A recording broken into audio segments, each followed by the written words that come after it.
মধ্যরাত, ঠিক রাত 12টা। ভারতের এক প্রকান্ত গ্রাম, নাম কালীগঞ্জ। দিনের বেলায় গ্রামটা ছিল একেবারেই সাধারণ, কিন্তু সূর্য ডুবে যাবার পর কেউ ঘর থেকে বের হতো না।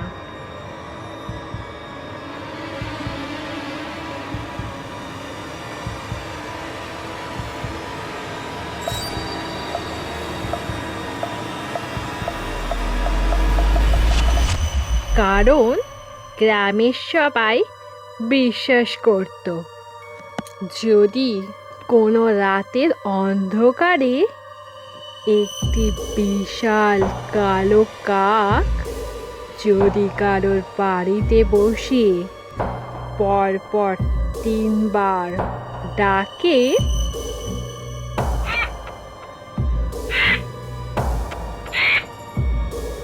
তাহলে পরে সূর্য ওঠার আগেই সেই বাড়িতে কেউ না কেউ মারা যাবে।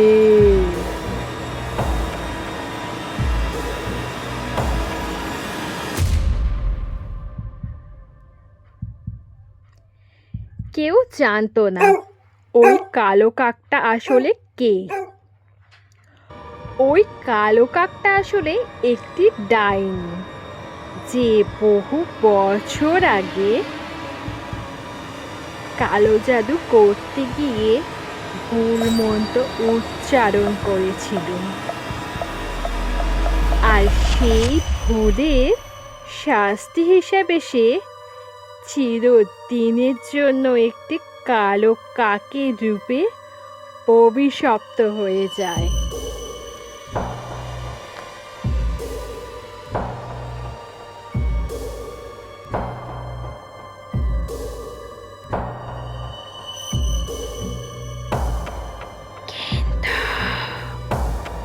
সবচেয়ে ভয়ঙ্কর সত্যটা এখনো কেউ জানত না। সেই কাক শুধু মৃত্যুর খবর দেয় না, সে নিজেই মৃত্যুকে নিয়ে আসে।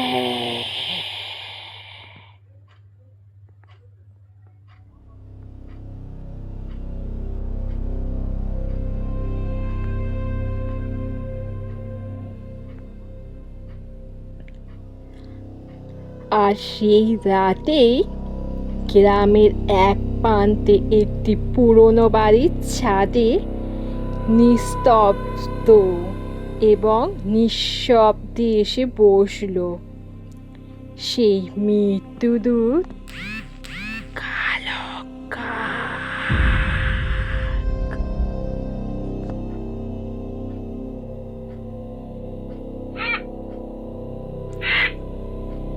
রাহুল ওই গ্রামেরই একজন ছেলে। সে গরমের জন্য ছাদে উঠে দাঁড়িয়েছিল হাওয়া খাবার জন্য, কিন্তু ঝোড়ো বাতাস বইতে শুরু করলো। রাহুল স্থির হয়ে দাঁড়িয়েই রইল। তার চোখের সামনে পুরনো বাড়িটার ছাদের ওপর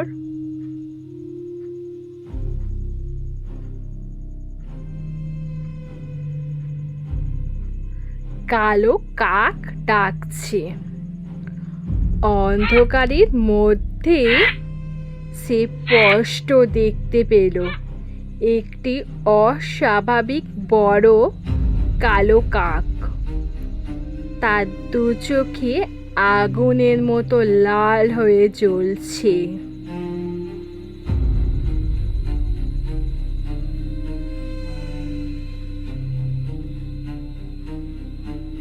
হঠাৎ কাকটা এক দৃষ্টিতেই রাহুলের দিকে তাকিয়েই রইল।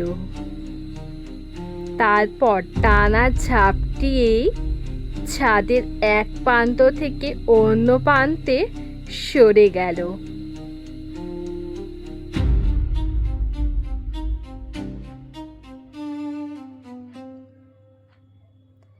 গ্রামের বৃদ্ধরা বলতেন যে মানুষ মৃত্যুদূত কালো কাকেরই। যে মানুষের মৃত্যু হয় সেই মানুষেরই মৃত্যু দূত। কাক তাদের মৃত্যুর খবর নিয়ে আসে। চোখের দিকে তাকায় সেই কালো কাকের, সে আর আগের মতো থাকে না। বৃষ্টি একটু জোরে শুরু করলো। ভেজা মাটির পায়ের শব্দ শোনা গেল। রাহুল সাহস করে বাড়িটির দিকে এক পা দু পা এগাতে লাগলো। ঠিক তখনই কাকের আওয়াজ শোনা গেল।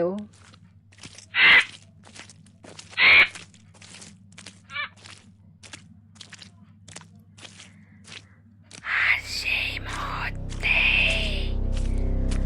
বাড়ির ভেতর থেকে কেউ খুব আস্তে আস্তে রাহুলের নাম ধরে ডাকলো।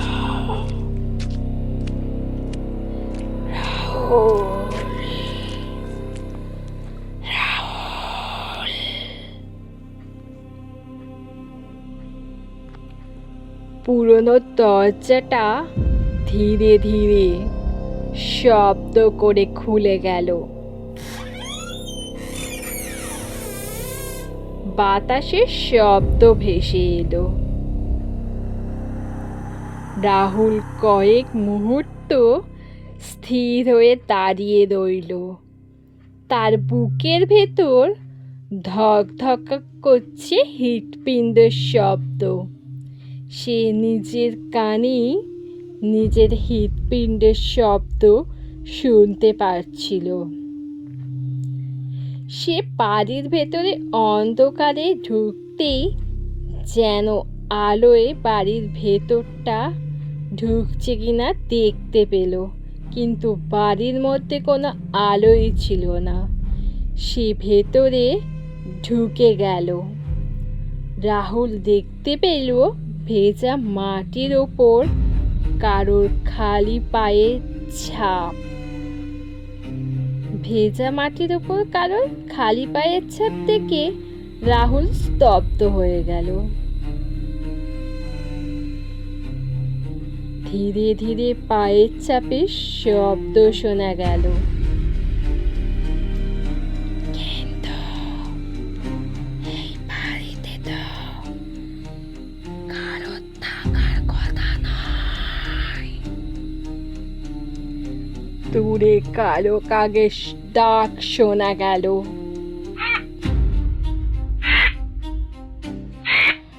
রাহুল ফোনের টর্চটা জেলে ঘরের ভেতর ঢুকে ভেতরে দেখলো পুরনো মাকড়সার জাল আর অদ্ভুত গন্ধ।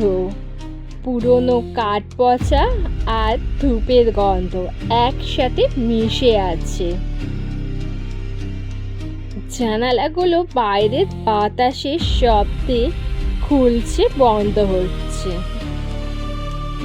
দেওয়ালের ওপর একটি মহিলার ছবি। চোখ দুটো যেন রাহুলের দিকেই তাকিয়ে আছে। হঠাৎ প্রচন্ড বজ্রপাত ও কুকুর ডেকে উঠল।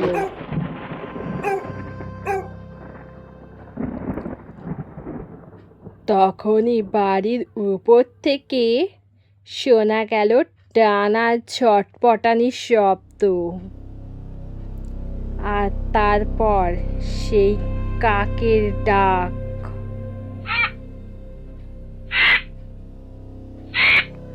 রাহুল ভাঙা ঘরের ছাদের দিকে তাকালো। দেখলো ওটা একটা সাধারণ কাক ছিল না, ওটা একটা 4 ফুট লম্বা অস্বাভাবিক কালো কাক। তারপর কাকটা শব্দ করে ডেকে উঠল। তার চোখ দুটো জ্বলন্ত কয়লার মতো লাল, আর ঠোঁট ধারালো অস্ত্রর মতো। ধীরে ধীরে তার ঠোঁট থেকে কালো তরল মাটিতে পড়ছে। টপ টপ টপ টপ শব্দ শোনা গেল। রাহুল ভয় এক পা পিছিয়ে গেল। ঠিক তখনই কাকটা মানুষের মতো হাসতে শুরু করলো।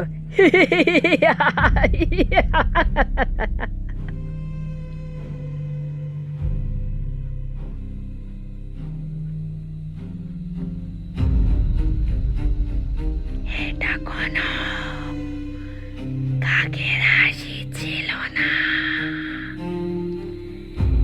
এটা একটা নারীর হাসি ছিল। দূরে এবার চিৎকার করে কুকুর ডাকতে শুরু করলো। হঠাৎ বৃষ্টি জোরে চলে এলো এবং বজ্রপাত শুরু হলো। গল্প আজ এখানেই সমাপ্তি। গল্প যদি ভালো লাগে like, share, comment and subscribe করতে ভুলবেন না কিন্তু। আর অবশ্যই সাবস্ক্রাইব করে বেল বাজিয়ে দেবেন, তাহলে সবার আগে আপনার কাছে গল্প পৌঁছে যাবে। আর অবশ্যই কিন্তু কমেন্ট করবেন যে গল্প কেমন হলো। গল্প যদি ভালো লাগে কমেন্টে জানাবেন। আর এর থেকে আরও ভয়ঙ্কর ভয়ঙ্কর গল্প নিয়ে আসবো। আপনার বাড়িতে যদি কালো কাক রাত্রিবেলা এসে ডাকে 3বার কাকা করে, তাহলে কি আপনি সেই কাককে দেখতে বাইরে বেরাবেন নাকি একবার? নাকি ভয় পাবেন যে আপনারও কি মৃত্যুদূত এসেছে? অবশ্যই কমেন্টে জানাবেন আপনি কি করবেন।